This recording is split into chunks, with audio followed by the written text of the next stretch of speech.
नमस्कार, मैं हूं अर्जिता मिश्रा और आप देख रहे हैं इंडिया पब्लिक खबर। यूपी से सटे देश के सबसे दिलचस्प और अहम सियासी सूबों में से एक बिहार में इस वक्त कुछ महीने बाद होने जा रहे विधानसभा चुनाव को लेकर जबरदस्त तैयारियां सभी दलों की तरफ से देखने को मिल रही हैं। सत्ता पक्ष से लेकर विपक्षी खेमे तक सभी पार्टियां अपनी अपनी स्ट्रैटेजी को धार देने में लगी हैं।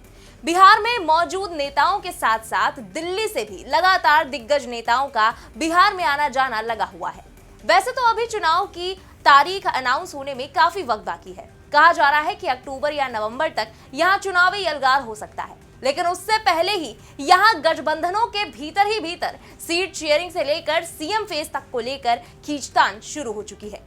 क्योंकि एक तरफ जहां विपक्षी महागठबंधन इंडिया अलायंस में कांग्रेस और आरजेडी के बीच अब काफी ज्यादा धक्का मुक्की देखने को मिल रही है, तो वहीं दूसरी तरफ सत्ताधारी जेडीयू और बीजेपी के गठबंधन वाले एनडीए में एक बार फिर नीतीश कुमार को बतौर सीएम फेस उतारकर चुनाव लड़ने को लेकर बड़ी अनक्लियर सी सिचुएशन देखने को मिल रही है। तो वहीं इन सबके बीच बीजेपी की ओर से डिप्टी सीएम सम्राट चौधरी ने अब एनडीए के सीएम फेस को लेकर अपने ताजा बयान से हर किसी को चौंका दिया है। और उधर जन स्वराज के सर्वे सर्वा प्रशांत किशोर ने बीजेपी के प्लान से पर्दा हटाते हुए बड़ा दावा कर डाला है। 243 विधानसभा सीटों वाले राज्य बिहार में इस साल के अंत तक चुनाव होने वाले हैं। वैसे तो फिलहाल ये चुनावी मुकाबला दो गठबंधनों एनडीए और इंडिया के बीच है, जिसमें सत्ताधारी एनडीए में जहां जेडीयू, बीजेपी, एलजेपीआर और हम जैसी पार्टियां शामिल हैं, तो वहीं दूसरी तरफ विपक्षी इंडिया गठबंधन में आरजेडी, कांग्रेस, वीआईपी और सीपीआईएमएल और बाकी लेफ्ट पार्टियां हैं। लेकिन इस बार इन पार्टियों में आपस में ही काफी सारा कंफ्यूजन और उठापटक देखने को मिल रही है और इसकी सबसे बड़ी वजह बनकर उभरा है सीएम फेस को लेकर बचा बवाल। कांग्रेस के बिहार में कृष्णा अल्लावरू को प्रभारी बनाए जाने के बाद से कांग्रेस की ओर से 70 सीटों की दावेदारी के साथ साथ अब तेजस्वी यादव को सीएम फेस के तौर पर उतारने के लिए इफ एंड बट की सुर भी सुनाई देने तेज हो गए हैं। तो वहीं बीजेपी में भी सिर्फ वर्बली ही नीतीश कुमार की लीडरशिप में और उनके चेहरे पर चुनाव लड़ने की बात कही जा रही है, जिसकी ऑफिशियल अनाउंसमेंट के लिए विपक्ष बार बार बीजेपी पर छींटाकशी करते हुए चैलेंज करते दिखता है। हालांकि अब बिहार के डिप्टी सीएम सम्राट चौधरी की ओर से एनडीए के सीएम फेस को लेकर एक बड़ा बयान सामने आया है। तो वहीं प्रशांत किशोर ने नीतीश कुमार को लेकर बीजेपी के प्लान का खुलासा करके एक नई सनसनी मचा दी है। और तो और इस बीच खुद सीएम नीतीश कुमार की सबके सामने हाथ जोड़कर रिक्वेस्ट करने का भी एक ताजा वीडियो खासी चर्चा में छाया हुआ है। तो चलिए जानते हैं कि आखिर चल क्या रहा है बिहार की सियासत में।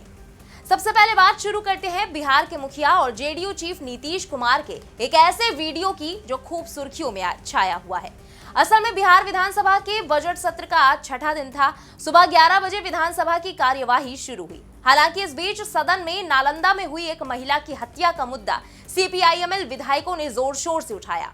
यही नहीं, माले के विधायक वेल में पहुंचकर सरकार के खिलाफ नारेबाजी भी करने लगे। तो वहीं मुख्यमंत्री नीतीश कुमार को अपनी सीट से उठकर विधायकों से शांति रहने की अपील करनी पड़ गई।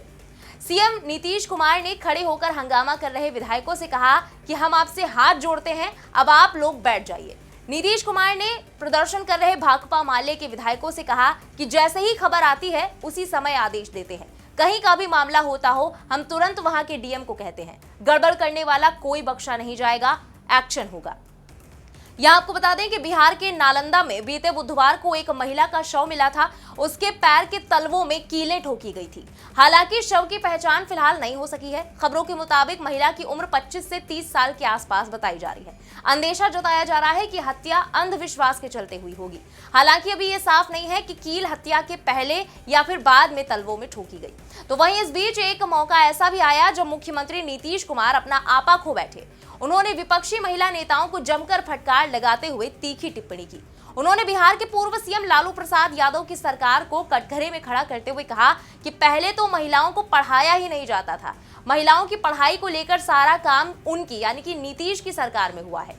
यही नहीं, इस दौरान नीतीश कुमार ने राबड़ी देवी की तरफ इशारा करते हुए कहा कि इनके हस्बैंड जब टूट गए तब राबड़ी को सीएम बनाया। इन्होंने महिलाओं के लिए अब तक क्या किया? महिलाओं के लिए सभी काम हमारी सरकार ने किया।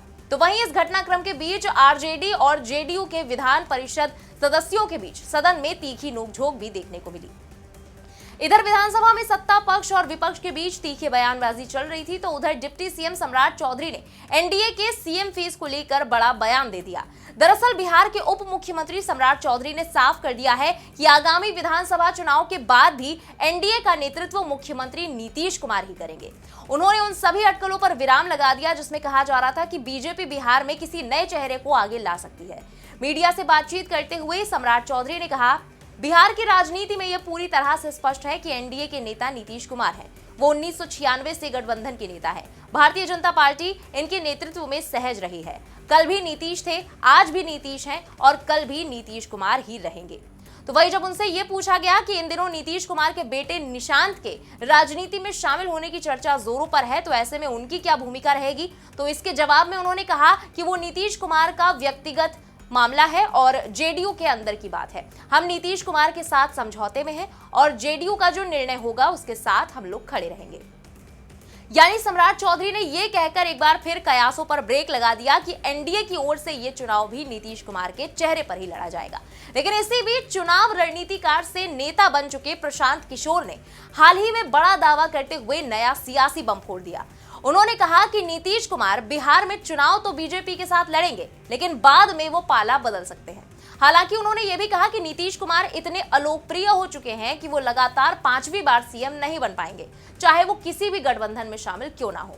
असल में पश्चिमी चंपारण में एक संवाददाता सम्मेलन में जन स्वराज पार्टी के संस्थापक प्रशांत किशोर ने कहा कि नवंबर में चुनाव समाप्त होने के बाद सिवाय नीतीश कुमार के कोई भी मुख्यमंत्री बन सकता है। आप इसे लिखित में ले सकते हैं। यही नहीं, प्रशांत किशोर ने चैलेंज करते हुए कहा कि अगर मैं गलत साबित हुआ तो मैं अपना राजनीतिक अभियान छोड़ दूंगा।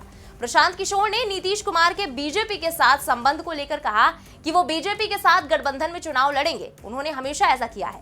2015 को छोड़कर जब मैंने उनके अभियान की रणनीति बनाई थी। उन्होंने ये भी दावा किया कि बीजेपी इस बार नीतीश को मुख्यमंत्री पद का चेहरा घोषित करने से बच रही है क्योंकि उनकी लोकप्रियता में भारी गिरावट आई है। आगे कहा कि प्रधानमंत्री नरेंद्र मोदी और गृह मंत्री अमित शाह अगर वो घोषणा कर दें कि चुनाव के बाद नीतीश कुमार पूरे 5 साल के लिए मुख्यमंत्री होंगे तो बीजेपी को सीटें जीतना मुश्किल हो जाएगा। प्रशांत किशोर यही नहीं रुके। उन्होंने आगे कहा कि नीतीश कुमार शारीरिक रूप से थक चुके हैं और मानसिक रूप से सेवानिवृत्त हो चुके हैं। यहाँ तक कि बीजेपी के दिवंगत नेता सुशील मोदी ने भी कहा था कि वो एक गंभीर मानसिक बीमारी से पीड़ित है। उन्होंने आरोप लगाया कि मुख्यमंत्री अपने मंत्रिमंडल के मंत्रियों के नाम तक बिना कागज देखे नहीं बता सकते। साथ ही प्रशांत किशोर ने यह भी कहा कि जब प्रधानमंत्री मोदी ने पिछले साल नई सरकार की शपथ ली तो नीतीश कुमार ने सार्वजनिक रूप से उनके पैर छूकर बिहार को बदनाम किया। उन्होंने कटाक्ष करते हुए कहा कि अगर उन्हें मोदी जी के प्रति इतनी श्रद्धा थी तो वो निजी तौर पर उनके पैर छू सकते थे, लेकिन वो सत्ता में बने रहने के लिए चाटुकारिता कर रहे हैं। हालांकि गौर करने वाली बात यह है कि बीजेपी पहले ही ऐलान कर चुकी है कि नीतीश कुमार के नेतृत्व में ही एनडीए चुनाव लड़ेगी।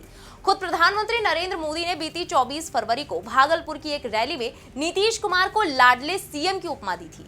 इसके अलावा बिहार में एनडीए के घटक दल जिनमें जीतन राम मांझी जैसे लोग शामिल हैं, उन्होंने भी नीतीश कुमार के नाम पर पहले ही मुहर लगा दी है। कुछ ऐसे ही संकेत चिराग पासवान ने भी दिए थे। हालांकि बीजेपी कोटे से मंत्री प्रेम कुमार ने कहा था कि मुख्यमंत्री के सवाल पर विचार चुनाव के बाद होगा। वहीं बिहार बीजेपी अध्यक्ष दिलीप जायसवाल ने भी कहा था कि चुनाव तो नीतीश कुमार के नेतृत्व में लड़ा जाएगा, पर मुख्यमंत्री कौन होगा इसका फैसला बीजेपी के संसदीय बोर्ड को करना होगा। कहा तो ये भी जा रहा है कि जेडीयू की तरफ से बीजेपी पर लगातार ये दबाव बनाया जा रहा था कि नीतीश कुमार को ही एनडीए का सीएम फेस घोषित किया जाए। सबसे पहले नीतीश कुमार के बेटे निशांत कुमार ने आगामी विधानसभा चुनाव में पिता को सीएम फेस घोषित किए जाने की मांग उठाई थी। बिहार की राजनीति में लगातार बदलते समीकरणों के बीच सम्राट चौधरी के इस बयान से बहरहाल ये तो साफ हो गया है कि नीतीश कुमार की अगुवाई में ही बीजेपी और जेडीयू आगामी विधानसभा चुनाव लड़ने जा रही हैं। इससे उन सभी अटकलों पर फिलहाल ब्रेक लग गया जो बीजेपी की ओर से नए नेतृत्व की संभावनाओं पर लगाई जा रही थी। यानी लग तो फिलहाल यही रहा है कि अब नीतीश के नाम पर एनडीए में सहमति बन गई है। लेकिन वही प्रशांत किशोर के दावे से बिहार में एक बार फिर कयासों के बादल गहराते जा रहे हैं। ऐसे में बीजेपी की तरफ से अब नीतीश कुमार के नाम पर बतौर सीएम फेस ऑफिशियल अनाउंसमेंट कब होती है, ये देखने वाली बात होगी। इस खबर में अभी के लिए बस इतना ही। बने रहे इंडिया पब्लिक खबर के साथ। हमारे यूट्यूब चैनल को सब्सक्राइब करें और बेल आइकन दबाना बिल्कुल ना भूलें।